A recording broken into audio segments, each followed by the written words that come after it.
នេះគឺជាតែរបស់យើងអាចធ្វើខ្លួនតាមសប្បាយណាមិនបាច់ខ្លាចទេនឹងអត់មានកាយហើយអ្នកប្រើក៏បានដែរណាបាទអរគុណលោកបងហ៎អាឈីងចាសួស្ដីនាំគ្នានិយាយពីរឿងអីហ្នឹងអត់ប្រាប់ទេអើយសុំលេងផងមិនឲ្យលេងទេព្រោះអ្វីថ្ងៃប៉ាវចាញ់គេហ្នឹងណា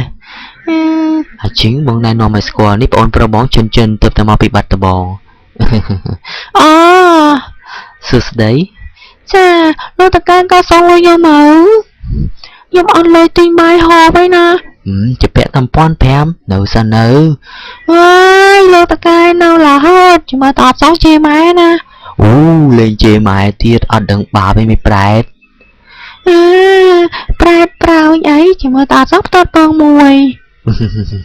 អូយមីនេះលេងឈឺនៅវើយសួស្ដីបាទសួស្ដីអត់ដឹងនៅនាងនៅហ្នឹងបើដឹងអញ្ចឹងទិញដែរមកផ្ញើបាទស្ដាយមែនតើនេះអៅ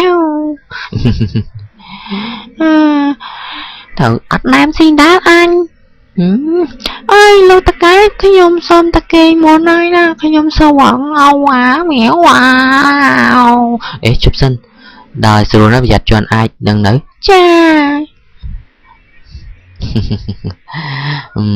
បងប្រុសតាំងកាលបងនាំនាងទៅលេងបាត់ដំបងម្ដងទៅលេងភ្នំបណ្ណន់ភ្ញៀវច្រើនឥឡូវបាទបណ្ណន់ស្អែអញយកលុយទៅជិះឡានក្រុងគ្មានផងឯងដឹងអត់បងប្រុសជួយចិននិយាយលេងស្អីអញយកតែ1000ដាក់កប៉ៅគ្មានផងតាមសបាយបងទៅមុនណាបាទបងប្រុសប្រយ័ត្នជន់អាចដឹងហើយកុំតែបងកុំឲ្យអត់ប្រាប់សោះ